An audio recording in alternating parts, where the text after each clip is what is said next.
Welcome to Coffee with Tara. Today I am here with Margot Brisky. I'm so excited.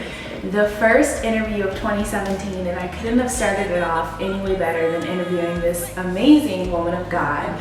She's a life coach, a motivational speaker, and she's empowering women across the valley just to be better, to value themselves and love themselves. So thank you so much for coming today. Tara, thank you, sis, for having me. This is phenomenal. I'm super grateful to be here. Wow, yeah. So you are the founder of DiscoverHer Life Coaching. What is that all about? Can you just give us a little bit of taste of?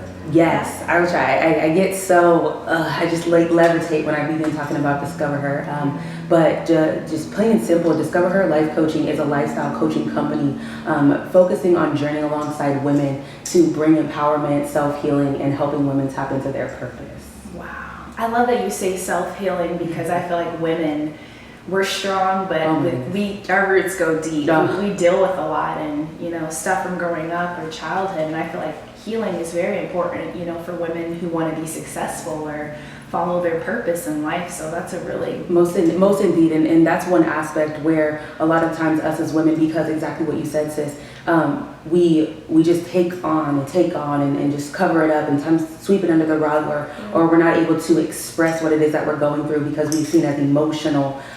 It gives us that opportunity to truly tap into those inner childhood issues and really heal ourselves. And so people often think, oh, well, self-healing looks like this, but there's really no form of self-healing or no specific set way of what self-healing really looks like. Yeah. So it helps the individual get a better understanding of who they are so they can become more grounded in themselves. Wow, that's amazing.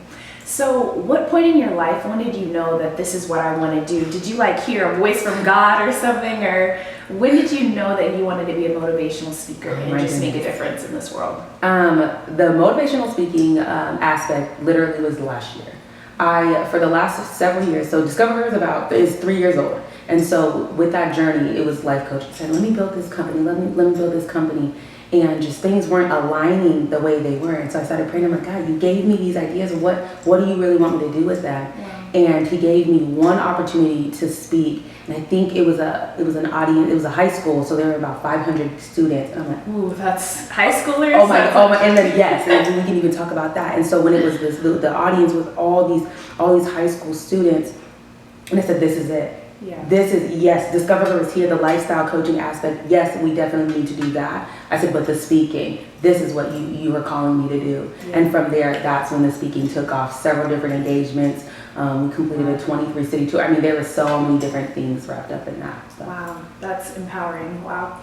So has there been obstacles on the way with this journey? I know you're always busy. You guys have conferences and things that you do. Has there been any time that you're just I don't know if I should be doing this? Oh, yes.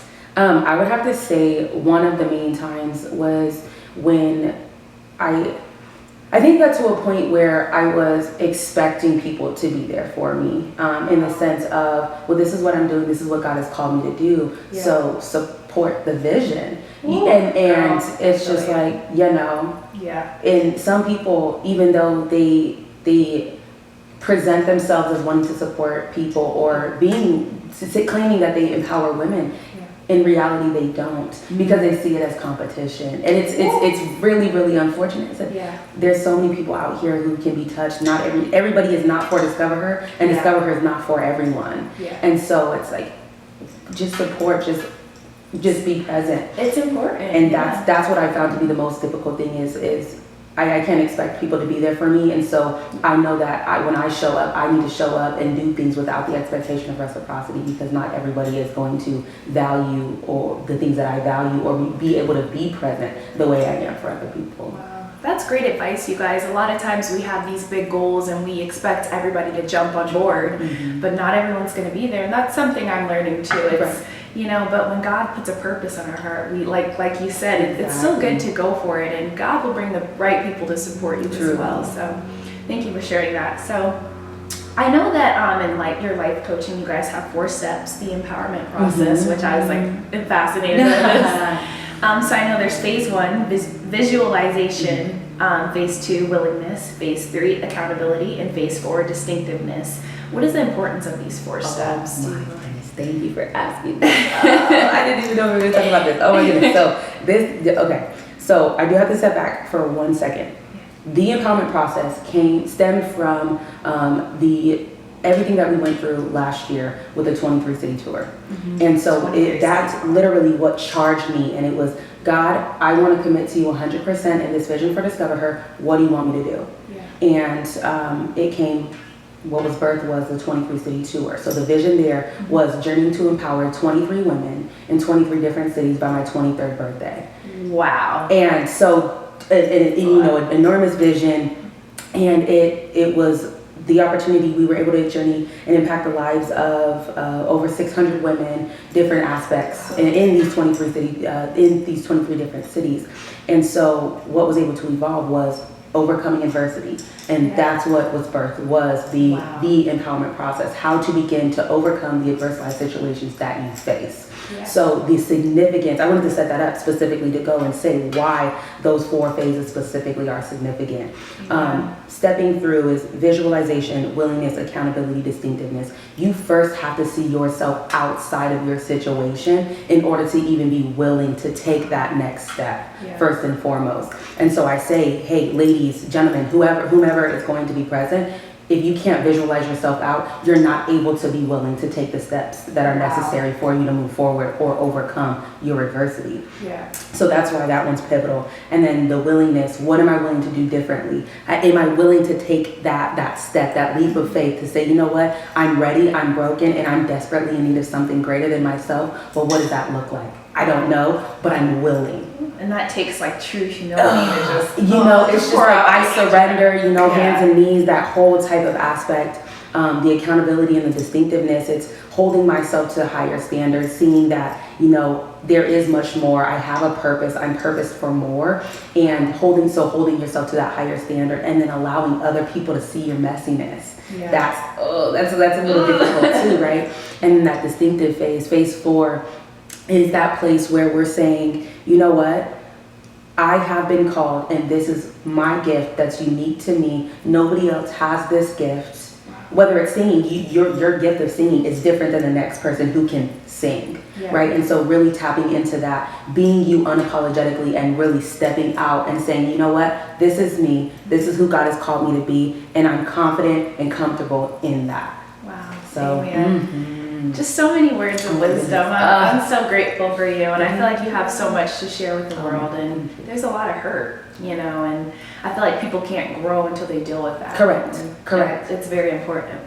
So you are also an author.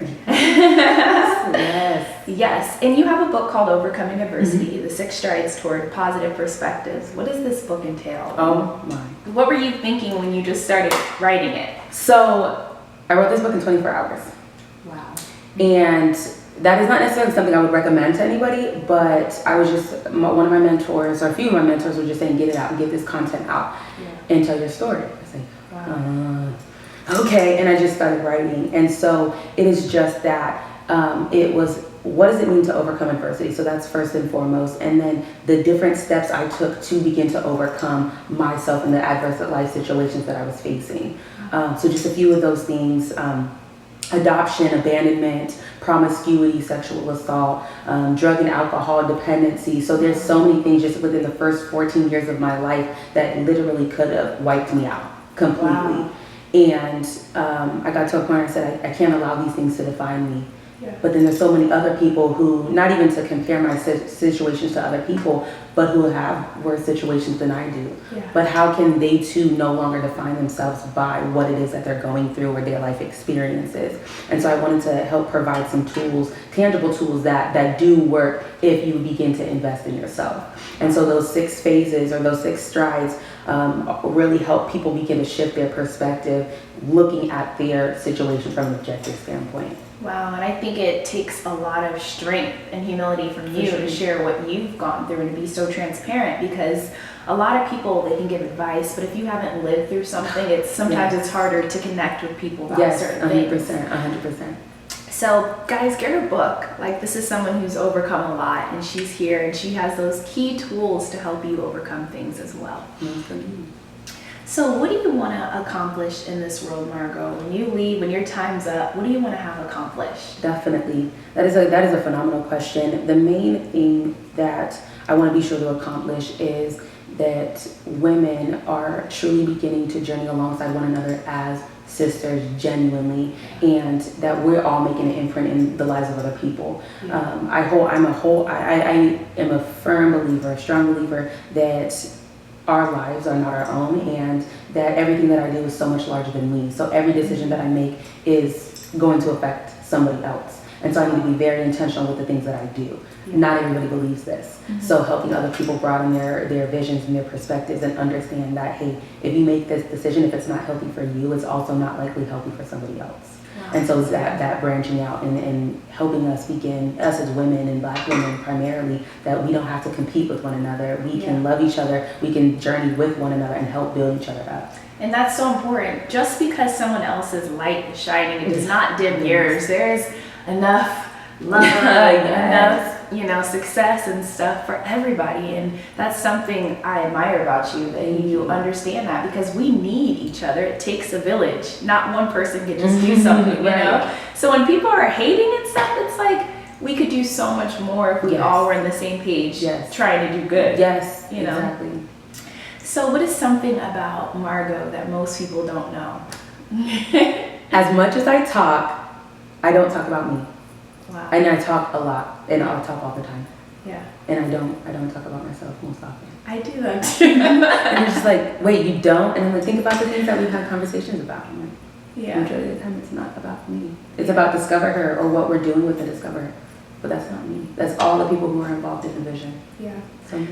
So what is one of your greatest accomplishments that you've had so far? I know you've had a lot of them, but what is one that just was moving and you knew that it was just God that did it for you? I would honestly have to say that it's been my journey with my biological family. My journey with my biological family has been crazy, to say the least. I was adopted at 5 days old into a predominantly white family, so that's where some of the abandonment issues and the identity issues began to spark. But I had the opportunity to meet one part of my biological family, and it was my dad's side. And that showed me a lot. That helped me reach closure and clarity in many different aspects of my life.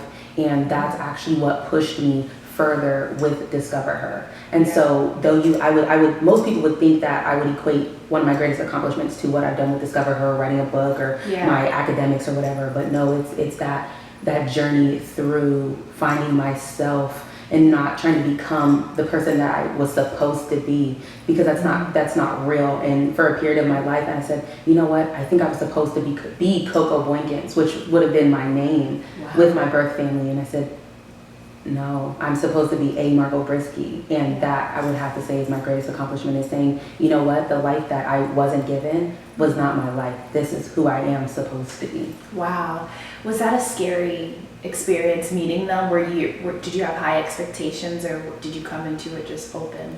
I would have to say I came into it more open. I've always, so with my adoptive family, we're generations apart. So my cousins are actually the age of my biological parents. So there's 20 years difference for sure. Yeah. And so with that, I always had to be more mature and look at things from a different perspective. And one of the reasons why I speak really quickly is, get it out. What's your point? I have to tell everything and squeeze it into this little thing. But I would have to say that when I began to learn that what adoption meant and what that really looked like, I began to do 3 different things. And I said, well, when I meet them, it's either going to be both my biological mother and father are going to welcome me with open arms. They're both going to reject me and say, we don't want anything to do with you, or one of them's going to accept me and one of them's going to reject me. Yeah. And that's what as I got older, I said, it's going to happen one of the 3, so I can't be disappointed, because I've mentally programmed myself, say it's going to be one of these 3, and it just happened to be the 3rd was one of them accepted me and one of them rejected me. Yeah. And so it's just like, okay, I can't be upset. I wasn't birthed to be their child. I was purpose for my mother and father, and so I would have to say it was definitely scary, just that process and saying what's going to happen, so the anticipation for sure. Wow. So I know part of what you do is like helping people like deal with rejection or hurt and pain. What advice could you have for someone out there that may be dealing with just acceptance, or they might have experienced a lot of rejection because you've experienced it before. Sure. What could you tell them? The one thing that I'll tell you is that it is not your fault. That's good. Wow. And a lot of times we think it is. We think Yeah. it's something wrong with Yeah. us, something we've done, but a lot of times it's the people who we're surrounding ourselves with who can't appreciate 100%. the person that we are. Yeah. That's great advice. So what is something that you want to just share with people, or maybe something that's on your mind, or something you have coming up that you just want to let For everyone sure. know? I would definitely want to say that if there's anything in your heart that you want to begin to tap into, that is, I wholeheartedly believe that is God pushing you to really take that step to tap into your unique gifts and your unique purpose. So I want to encourage you to take that step, take that leap of faith and figure it out. Try it. Experience it. If it's not for you, it's not for you, but you will regret it 100% if you don't at least take that step and try the experience. So do it, go for it. It'll be fun. That's so good. So what do you see in the future of Discover Her? Do you have any things you're working on in the kitchen? Any ideas? Yes. So the few things that I can say, we actually just started promoting them on, or sharing them rather on our social media platforms. So some of the few things, I've just become a contributing author for Entrepreneurs of Color magazine, which is based out of Atlanta. Yes, I'm super excited for that. So similar to what we're doing within Discover Her, it's a platform where we're going to be able to share other women's stories, focusing on lifestyle, focusing on entrepreneurship. So that's one avenue. And another partnership that we recently connected with is an international organization called Eternally Cherished. And so they're 501c3. And so Discover Her and Eternally Cherished have partnered together. Wow. And so we're going to be doing quarterly workshops, or quarterly summits rather. And we're calling it the Empowered Women Experience. So we're going to be traveling to different states across the nation and just bringing this empowerment to women everywhere. And the vision is for these summits to be free to the attendees. So that's the vision. And so those 4 quarterly workshops, and then in the fall, or at least an annual mission trip to the Dominican Republic, where Eternally Cherished is based out of. So that is amazing, and I'm so proud of you for going after it, doing what God's put on your heart, because it's people like you who are going to change the world and do amazing things. So you guys keep a.Margot in your prayers, you guys. Do. And where can people find you on social media? Maybe if they want to like donate or find out more about your workshops. Yes. Do you have an email or contact Yes, information? please definitely reach out to us. So a.margotbrisky, Margot, MARGOT.brisky, BRISKY at discoverher.org. All of our social medias, DiscoverHerLifeCoaching.org. Definitely connect with us, please. Yes, well, I want to thank you so much for taking time out of your busy schedule to share your story and just tell us more about your vision. I'm thankful. I know you're busy and you got another thing to go to after this, so thanks for stopping by. Thank you so much. Thank you.